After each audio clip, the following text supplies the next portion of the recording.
Hai visto cosa ha fatto Mario? No, cosa ha fatto?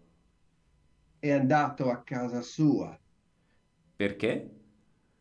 Ha detto che è stanco.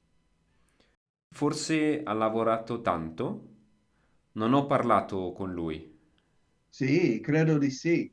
È venuto solo per salutare. Buongiorno Marco e buongiorno a tutti. Ciao Martin, buongiorno a tutti. Come stai Martin? Dopo questa piccola pausa nel podcast? Sì, una piccola pausa la settimana scorsa, ma siamo tornati Siamo e sì, tornati. ehi, si va detto, Ah, sto, sto bene, grazie. E molto tu? bene. Anche io sto bene. Inizia a fare freddo. It starts to make cold, so to be cold. You have no idea. You have a jacket on, I just noticed.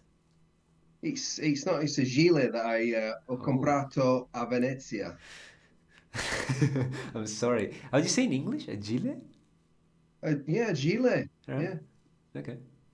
Well, what would you say? It's got no sleeves. What's gilet in? Because it's a French word, really, I suppose, isn't it? Yeah, but we say it properly. We say gilet because Oh, okay. So, because you're French, yeah. yeah. No, but the pronunciation is I think in French we say well, okay, that's not a French podcast for those of you who are confused. So yeah. Uh, Mais non. mais no.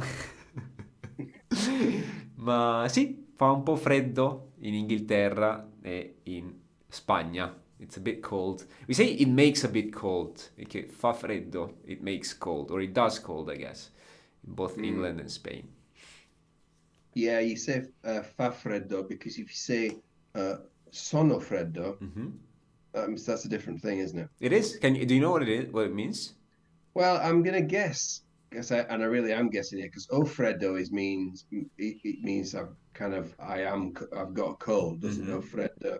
But "sono freddo," I'm gonna guess it means that my personality is cold. Very good. That's one of the things that it could mean. Yes. Essere una persona fredda means Mhm. to have a cold heart. Also, it could Okay. mean to be dead. Like if you say of someone è freddo, it might mean he's dead. But that's different. That's a Is different that kind of like when cold. you say people are sleeping with the fishes? Exactly. Yes. That's Mhm. a different kind of cold. Is that an old Italian saying? Yes. Yes. But very good. So sono freddo, or someone if you say Mario è freddo, Mario is a cold person. Mario ha freddo, Mario is cold, as in is feeling cold. Mm. Whereas fa freddo is kind of the impersonal way to say it is cold. So everybody's cold. Quanti Mm. gradi ci sono in Inghilterra? Oh, Quanti gradi? mhm, Adesso sono 4 gradi, 4 gradi. ma si sembra Mhm. -1 gradi. Ok, ma sembra -1 grado.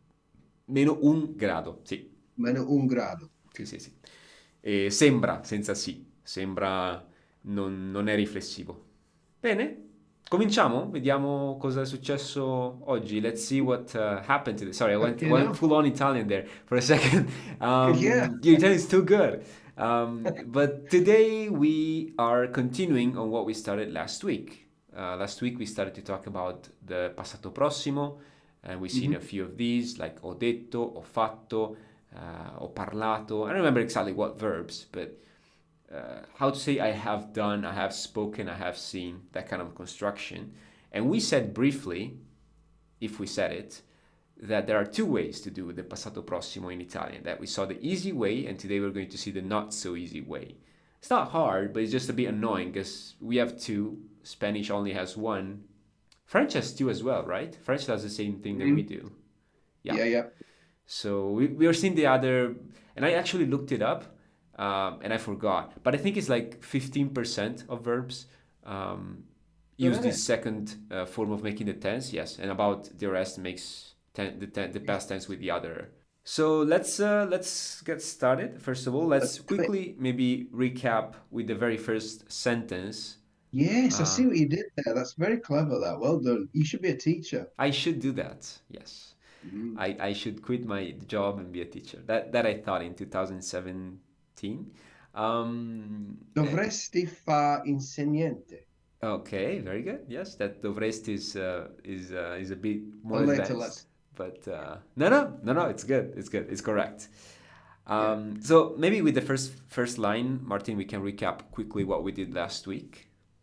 Okie dokie. Right. Hai visto cosa ha fatto Mario? Okay. Mm-hmm. So we've got two verbs there in the Mm-hmm. passato prossimo. We've got hai visto and we've got ha fatto. Molto And bene. so hai visto, second person, you have. You have seen. Visto, it's an irregular one, isn't it? From vedere becomes visto. Yes. So have you seen cosa? Mm-hmm. What or the thing? Mm-hmm. Ha fatto. Again, you've thrown another irregular one in there, haven't you, from fare? The past participle there is fatto. Mm-hmm. Have you seen what has been done? Ha fatto Mario. So have you seen what Mario has done? Perfetto, very good. So, hai visto tu cosa ha fatto lui o lei? It could be either. In this case, it's lui because Mario. So, if we were to say, and this is a question for you, Martin, and for everybody at home, how would we say I have done instead of he has done? And Martin will give you the answer right now. Here we go. Uh-huh. Did you get Uh-huh. oh fatto? Ho fatto, very good. So io ho fatto, tu hai fatto, lui o lei ha fatto. And then let's do the whole thing just to have the whole verb laid out in front of us. Abbiamo fatto, Mm-hmm. avete fatto, Perfetto. hanno fatto. Great.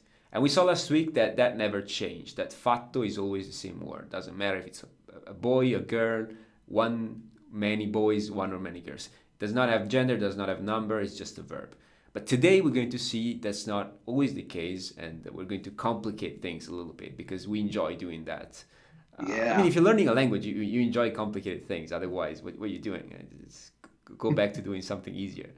That was correct. So we saw the verb visto, we saw the verb fatto, many other verbs. We can see a few more later. But now we have to see the other half. So let's keep going with the dialogue because we'll find the other past very soon.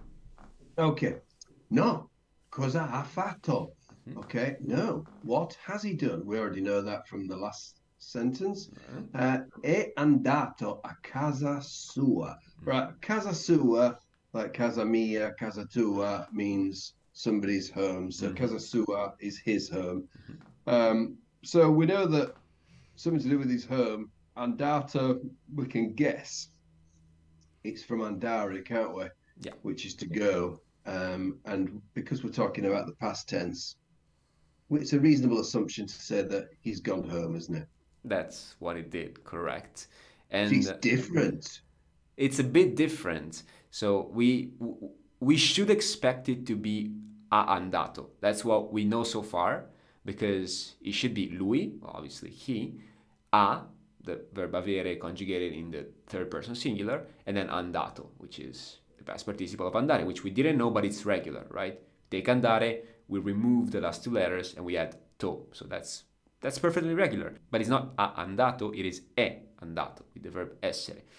Keep that in mind, and we talk about it more when we're done with the dialogue.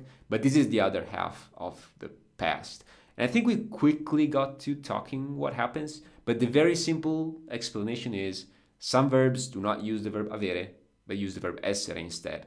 And a few more things can happen, which we're going to see in a second. But for now, let's focus on that casa sua. That's pretty interesting because Yeah, it is. Yeah, it's just the way it is. You kind of get used to it, don't you? Really, I suppose. yeah, but it's kind of strange because you would say il mio cane. You will not say il cane mio. So, well, Mhm. casa in all languages, home, is always a bit strange. And in Italian, we say casa mia, casa tua, casa Mhm. sua, rather than mia casa, sua casa. It's just a more common way to say it. And as we said many times, words and things that we say often tend to be irregular. So, casa is one of Same those in ones. French as well. Yeah. Chez moi, right. Mhm. Good, yeah. But in German, it's not. Meinen Bei Hausen. mir, Yeah, okay. bei By mir. me, there you go. Thank you.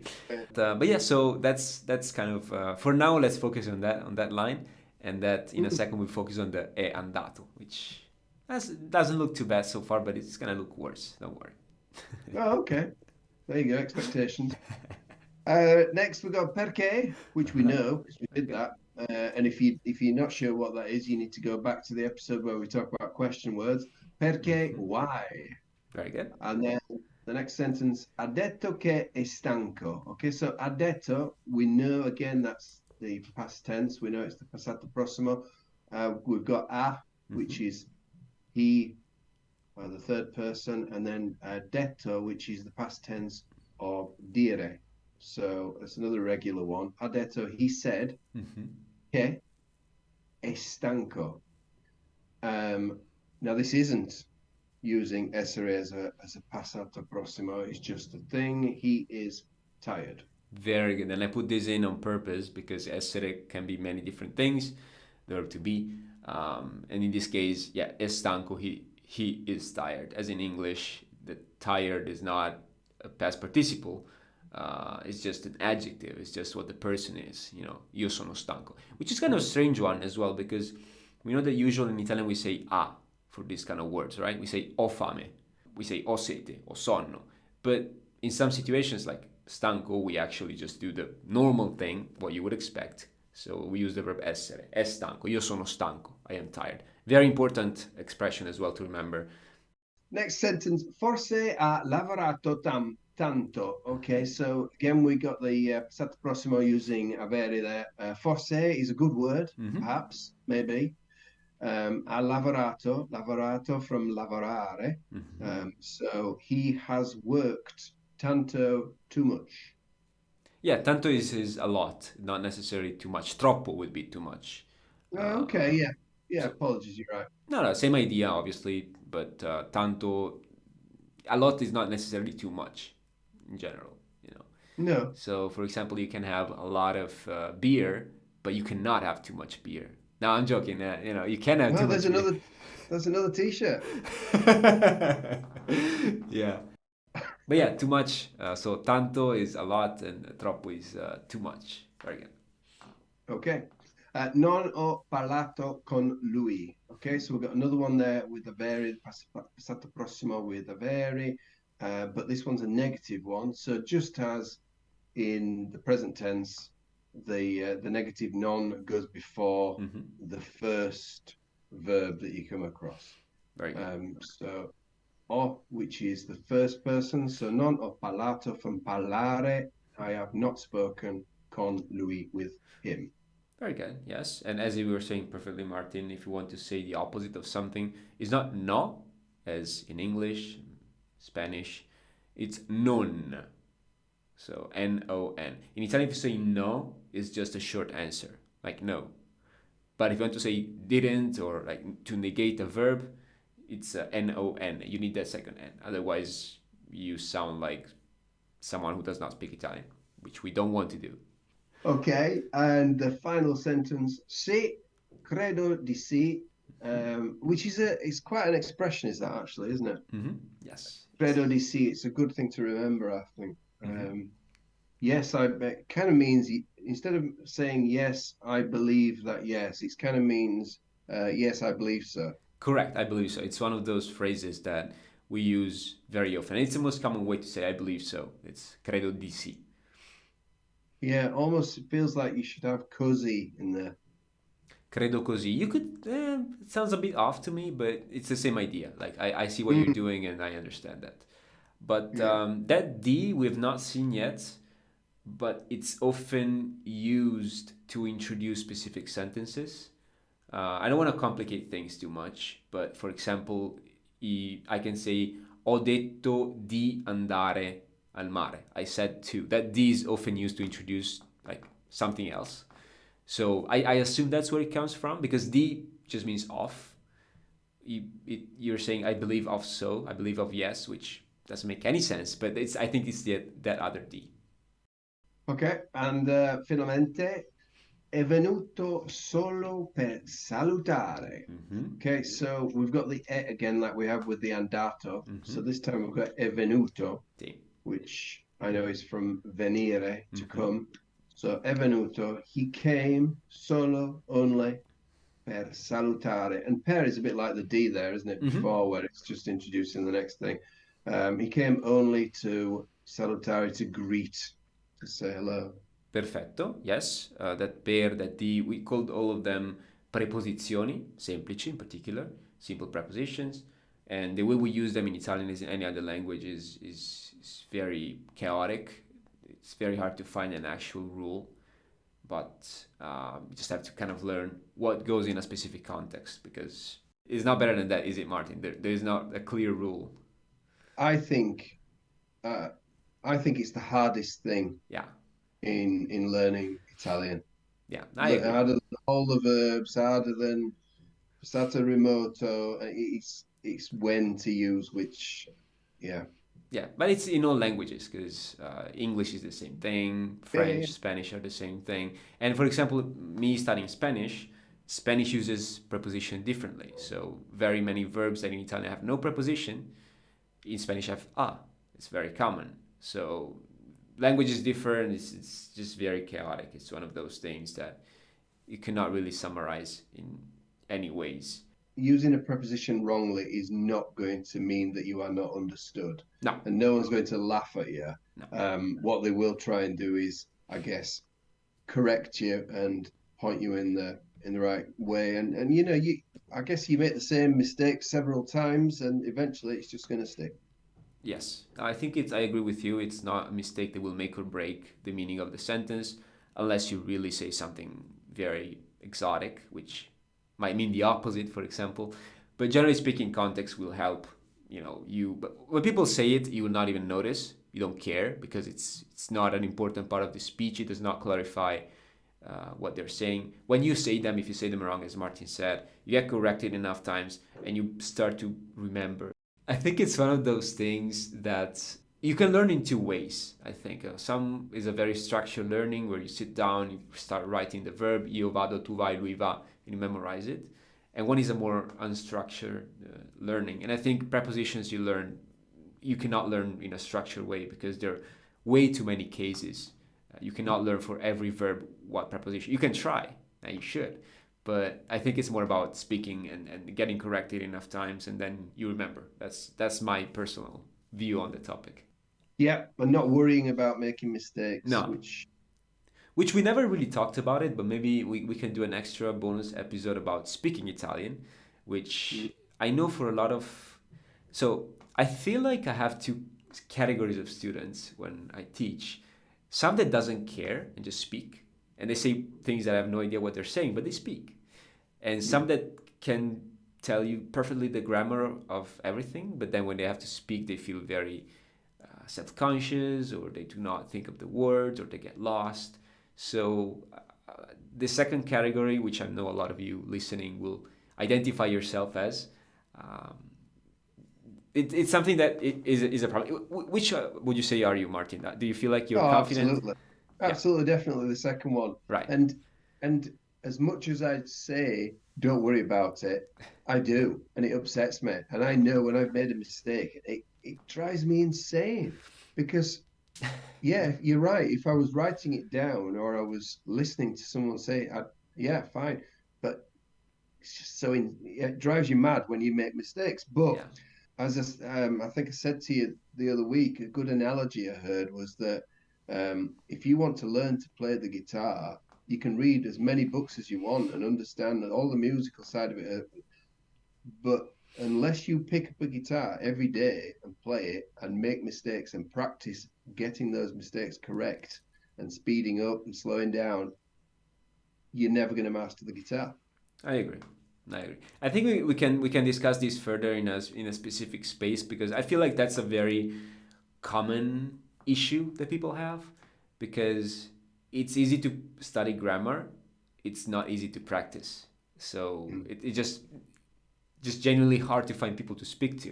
And then you go to Italy, for example, and you try to say a few words to the waiter, and they're in a hurry, so they reply in English, and nobody has the patience to speak to you in Italian, so you get upset. Or even worse, they speak back to you in Italian and, oh my goodness, I wasn't ready for that. What did he say? Yes, so I agree that both can be terrifying. Um, But yes, I feel like practicing speaking is the hardest thing to do, just because it's generally hard to find. Like I learned Spanish when I moved to Spain, or Colombia actually. I learned English when I moved to Canada. When I lived in Italy, I studied English for, I don't know, 20 years, not 20, but like 15 years. My English was pretty basic, and then 3 months actually speaking it, I fixed it, because that's what you need to do. So we can definitely talk more about this in a specific space, um, but yeah, prepositions are one of those topics that you do not need to worry too much about. Just be aware when people correct you, or when you read something that looks odd. I feel like a lot of times you read or you hear something, you're like, oh, interesting. Why do they say credo di sì? Oh, let's look it up. And then it kind of sticks with you. That's the way I do it. That's the way it works for me, at least. Okay. Agreed. Put a pin in it. And that venuto, I was just going to say, very common, right? It's the third conjugation verb, venire, but has the same past participle as avere, avuto, potuto, dovuto. Very, very common, this uto ending. Voluto. Voluto, creduto, saputo. And I'm sure there are a million more, but I can think of this. Very good. Yeah. So maybe let's quickly talk about what the other half is over here. What we did with è andato and è venuto, and what it could have been if it was not Luca, but it was, I forgot the name, but it doesn't matter. But it was Maria, because something different could have been. Okay, so first of all, we were saying most verbs io ho mangiato, io ho fatto, io ho detto, io ho visto. Some percentage of verbs actually use this other form of making the past. And we were talking quickly about it last week, Martin. How did you learn them? Like, how did you learn which verbs do not use avere but use this essere, this other form? Again, I think I mentioned that having learned French at school, Right. I was aware of this, and it was always taught to me that there were certain verbs that worked in this way, and there were opposites, as I said last week, like to come, to go, to climb, to descend, to be born, to die, etc. And it's only recently I kind of put two and two together and worked out the transitive and intransitive nature of this. But I think it's not a hard and fast rule, as with every language, is it? And you've got to, I think very quickly you become aware of the common verbs that do this. Yes. Like to go, to come in this dialogue, and then once you're doing it on a regular basis and conjugating it, you become aware of other ones. And again, I guess if you make a mistake and you use andare, no one's going to say, people are just going to be like, see what they did there, and I'll help them. Sorry, Martin, what would people not say? People wouldn't say, That's also a t-shirt, if we can actually graph it down. Very good. I think we can. People not say that in Milan or Andalusia. No, we never do that. We never do that. I concur. No, but true. Yes. So the grammatical explanation, which is way beyond what most people care, is some verbs are transitive, some verbs are not. A transitive verb, which is the majority, can take on a direct object. So io mangio la mela, for example, which is a this and that, where intransitive cannot. So the way we learn in school, when I studied French in school, which I did as well, is the concept of auxiliary verb, which is some verbs want the verb avere, and some verbs want the verb essere, and you just remember. We were not taught when studying another language is transitive, intransitive. So I was saying, what I usually say to people is, as Martin said, there are not very many. They mostly have to do with movement. So in Italian, andare, to go, venire, to come, salire, scendere, to go up and to go down. Morire. Yes, that kind of movement. So change, to grow, crescere, vivere, morire. Vivere does not do that. Io sono vissuto. I guess both. Sì, vivere, morire. I have to think, because I do not know the list. I just know how to use it. It's just natural. It's just natural to me. Very good. So, and then the most important one of all, essere. To be, uses the verb essere as an auxiliary. So you don't say io ho stato. You say io sono stato. I have been, or I am been, literally. And stare, which is also stato. Stare as well, also as a past participle, is stato. So io sono stato can mean I have been or I have remained, something like that. We know stare is not very commonly used in Italian. So the list is not too long. Mostly, again, you will find the verb, as Martin said, you will be corrected, and then you will learn it. So it's, I don't think it's a complex thing once you get it, but at the beginning it's overwhelming. And I feel like I understood the past, and then I'd say the second half, and people are like, okay, I did not understand the past. But so let's take the verb andare, which is in this dialogue, to go. And let's try to do the past here, Martin. Let's just show quickly how that would work and then compare to what fare or lavorare would look like. So how would we say I have gone, I went? Okay, so sono andato. Very good. And that's not all of it though, because Well, it's because I'm a man. very good. If you identified as a woman, you would say Sono andata. very nice. Verbs that use essere as an auxiliary will also take on the gender and number. So ho mangiato is only going to be mangiato, never changes, but with andare, io sono andato, masculine, or io sono andata, feminine. So that andato works a lot like an adjective in a lot of ways. You can think of it as a sort of an adjective in a way. Let's keep going. What about tu? Yeah, okay. So sei andato or andata. Very good. Sei andato, sei andata. And as we've seen in the dialogue, è andato or andata. Perfetto. And then we move on to the plural, which is another little jump. So at home, try to think how we say we have gone, we went. And then Marty will tell you right now. I would also say, while you're trying to think about it, as you've talked about with adjectives and the endings changing, have a think about what's going to happen to the end of andato now. Yes, so it works the same way as any adjective would work, in the masculine, feminine, singular, and plural. So, siamo andati. Andati. Siamo andate. Great, yes. So we forget about the andato e andata because now we're in the plural. It can either be andati or andate. It cannot be andato or andata anymore. Siete andati or siete andate. Bene. And then finally. And finalmente, sono, again, andati or sono andate. Very, very good. As we know, they and I am and they are is the same word, but in this case it's different because sono andato or sono andata would be io, right? Sono andati or sono andate would be they. So in this case, it's actually not confusing. This is the general rule, and this is just the way it generally works. So maybe, you can try, we're not going to do it, but you can try to do the same with the verb venire.